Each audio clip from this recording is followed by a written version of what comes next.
মা হওয়ার আনন্দের চেয়ে পৃথিবীতে একটা মেয়ের জীবনে আর কোনো বড় আনন্দ আছে কি না আমার জানা নেই।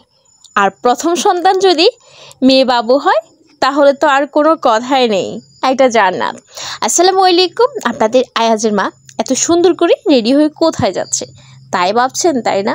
হ্যাঁ, এদিকে রাস্তার ভিউটা অসম্ভব সুন্দর, তাই না? কথা বলতে বলতে চলে আসলাম আলবারাক হসপিটালে। এটা হচ্ছে নোয়াখালী চৌমনিতে। আর আমার আম্মু আর আমি চলে আসলাম এখানে। আমি একটু বারান্দায় অপেক্ষা করছি কখন জানি আমাদের নতুন অতিথিটা চলে আসবে। আর এইদিকে অপেক্ষা করতে করতে একটু চা খেয়ে নিলাম, কারণ চা খাওয়া ছাড়া আমাদের তো বাঙালিদের চলেই না, আমরা হচ্ছে চা প্রেমিক। এদিকে বাবুর জন্য খুব বেশি টেনশনে আছে বাবুর বাবা, মানে আমার ছোট ভাই। আমার ছোট ভাইয়ের ওয়াইফের আজকে বেবি হবে, সেজন্য ভাইয়া খুবই বেশি চিন্তিত, মানে ভাই না, আমার ছোট ভাই আর কি, অনেক বেশি চিন্তিত। আর এদিকে আমাদের বাবু অলরেডি চলে আসছে, তাকে নিয়ে আসছে আর আমরা সবাই দেখার জন্য চলে আসছি। এখানে অনেক বেশি বাতাস হচ্ছে, যার কারণে ওকে এখন ঢাকনা দিয়ে রেখে দিল। আর আমি তো আসার সাথে সাথে কথা বলছি বাবুর মায়ের কী অবস্থা, বাবুর কী অবস্থা সব কিছু জিজ্ঞাসাবাদ করছি। আসলে আমরা সিজার হওয়ার পরে একটা বাবুকে নিয়ে অনেক বেশি ব্যস্ত হয়ে পড়ি। বাবুদের মায়ের কখনো ওরকম করে খবর নেওয়া হয় না, কারণ আসলে যার হয় সেই জানে। সিজার করার 24 ঘন্টা পরে যখন ওই ইঞ্জেকশনটার মেয়াদ চলে যায়, তখন একটা মেয়ে গলাকাটা মুরগির মতোই ছটপট ছটপট করে। আসলে এত বেশি কষ্ট হয়। 10 মাস 10 দিন গর্ভে নেওয়ার পরে একটা বেবি দুনিয়াতে আসে। যাই হোক, সবাই আমাদের দুজনের জন্যই দোয়া করবেন। আর যেহেতু আমাদের নতুন অতিথি আসতেছে পৃথিবীতে, তার জন্য কেনাকাটা করার জন্য আমি চলে আসলাম মার্কেটে। এদিকে শপিং শেষ করে আমার নতুন আম্মাকে, মানে আমাদের নতুন অতিথি হচ্ছে মেয়ে বাবু, তাকে দেখতে চলে আসলাম। এদিকে আবার দেখলাম যে বাবুর আম্মুকে নিয়ে আসলো কেবিনে, 4 জন মিলে ধরে তাকে কেবিনে শোয়াচ্ছে। আসলে এত বেশি কষ্ট হচ্ছে দেখে, এত বেশি কষ্ট, মানে এদিকে আমার ভাই তো অনেক বেশি টেনশনে আছে যে আল্লাহ দুজনকে ভালোভাবেই যেন রাখে, কোনো সমস্যা যেন না হয়। তাকে আমি বলছি কোনো চিন্তা করো না, আল্লাহ ভরসা, আল্লাহ চাইলেই সব কিছুই সম্ভব। আর অবশ্যই সবাই বাবুকে নিয়ে ব্যস্ত না হয়ে বাবুর মায়ের অবশ্যই খবর নেবেন। আমি আমার ভিডিওতে বাবুর মাকে বেশি দেখাতে পারছি না, কারণ বাবুর মায়ের অবস্থা খুবই খারাপ। আর যেহেতু সিজার হয়েছে, আর সিজার হলে তো অবশ্যই অনেক বেশি কষ্ট হয়। আর বাবুটা তখন আমার সাথে কথা বলছে, আমি যখন তার সাথে কথা বলছি সে একটু একটু আমাকে চেয়ে চেয়ে দেখছে, আর তখন মুখটা ফুলিয়ে ফুলিয়ে কান্না করছে। আবার যখন তার মুখের সামনে আমি হাতটা ধরলাম, আম্মু কিছু খাবে তুমি? না, খাবে না। আমি আসলে আমার আম্মাজানকে পেয়ে অনেক বেশি খুশি। এদিকে আমি খুশি, আবার এদিকে আমার হঠাৎ করে মনটা খারাপ হয়ে গেল, কারণ আমার আম্মাজানটাকে রেখে আমার এখন যে বাসায় চলে যেতে হবে। আয়েজ বাবাকে বাড়িতে রেখে আসছি, আয়েজ বাবা বাড়িতে তার বাবার কাছে আছে, তাই তাড়াতাড়ি করে এখন চলে যাব। কালকে ইনশাল্লাহ আবার আসবো আমার আম্মাজানকে দেখতে। এদিকে কথা বলতে বলতে চলে আসছি ব্রিজের উপরে, আর হঠাৎ করে দেখলাম যে বৃষ্টি হবে, একদম মেঘ হয়ে আসছে। বাড়িতে আসার পরে আমার রান্না বান্না তো কিছু করতে হবে, কি রান্না করব যেহেতু আমার বাজার করা হয় নাই। চলে গেছি হঠাৎ করে ওইদিকে। আবার বাড়িতে আসি চিন্তা করতেছি, চিন্তা করতে করতে হঠাৎ মাথায় আসলো আমার সেই ছোট্ট লতি বাগানে চলে যাই, মানে আমার সেই ছোট্ট কচু বাগান। আর সেই ছোট্ট কচু বাগানে আজকে কতগুলো লতি হয়েছে সেটাও আমি আপনাদেরকে দেখাবো। আমার ঘরের পেছনে ছোট্ট একটা জায়গা আছে, সেই জায়গাতে আমি চিন্তা করলাম শুধু শুধু খালি পড়ে আছে, এখানে খালি পড়ে থেকে তো কোনো লাভ হচ্ছে না, আমি কয়েকটা কচু গাছ লাগিয়ে দিই। পরে যে কথা সেই কাজ, আমি গত বছর কয়েকটা কচু গাছ লাগিয়ে দিয়েছি। তো এখানে মানে আলহামদুলিল্লাহ কয়েকটা কচু গাছ থেকে এত এত লতি হয়েছে। আমরা যেহেতু মানুষ 2 জন, আমাদের 3 বেলা ভরপুর হয়ে যাবে মাশাল্লাহ। আর লতি নিতে নিতে আমি ভাবতেছি আজকেই তাজা তাজা লতিগুলো দিয়ে আমি কি রান্না করব, মানে কি মাছ দিয়ে রান্না করব। পরে হঠাৎ করে মাথায় আসলো যে তো বাসায় চিংড়ি মাছ আছে এবং ইলিশ মাছ আছে, তো আমি ভাবতেছি ইলিশ মাছের মাথা আর চিংড়ি মাছ দিয়ে রান্না করলে বন্ধুরা কেমন হবে অবশ্যই বলবে। এদিকে যাওয়ার সময় দেখতেছি যে কয়েকটা গাছে আবার ওই যে ফুলকো মানে ফুলা চলে আসছে, আর যেহেতু 4-5টা ফুলা, বেশি না, তো 4-5টা ফুলা দিয়ে ওরকম কোনো কিছুই করা যাবে না। তো ভাবতেছি না 4-5টা ফুলা নিয়ে কোনো লাভ হবে না, তাহলে এগুলো থাক, আমি কেটে এগুলো ফেলে দিব।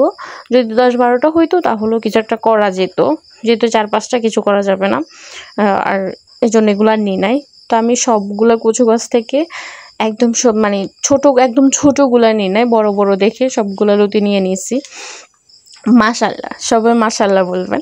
আপনারা অবশ্যই এরকম গাছ লাগিয়ে দিবেন, তাহলে ইনশাল্লাহ একদিন না একদিন কিন্তু ফলন আসবেই।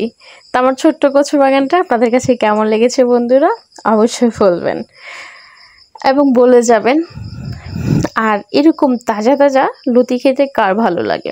আমার তো ভীষণ ভালো লাগে, কিন্তু আবার যখন এটা মানে সুন্দর করে কাটাকুটা করতে হবে, ওই কথাটা মাথায় আসে, তখন অনেক বেশি আবার চিন্তা হয়।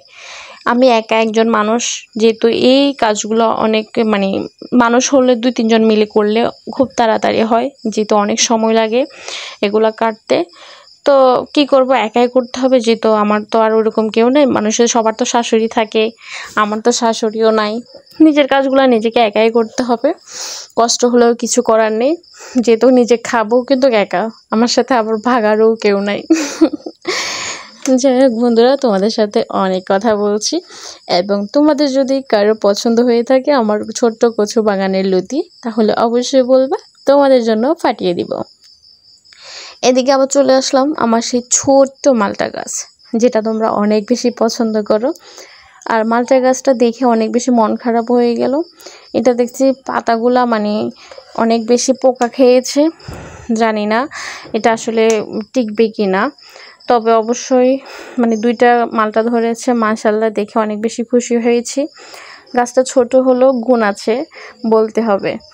আর আসলে এখন আমার কি করণীয়, আমার এই গাছটার মধ্যে আমি কি পাতা মানে কি দিব, কি দিলে আমার অনেক বেশি ভালো হবে, যেহেতু কোনো নষ্ট হবে না, বন্ধুরা অবশ্যই বলবে। আমার হঠাৎ করে মাথায় আসলো একটু ঝাল ঝাল করে কিছু একটা খাবো, কিন্তু কি খাবো, হঠাৎ মাথায় আসলো না, একটা পেঁয়াজ আর কয়েকটা মরিচ, একটু মানে সরষের তেল আর একটু লবণ দিয়ে সুন্দর করে মেখে একটু ভাত খাবো।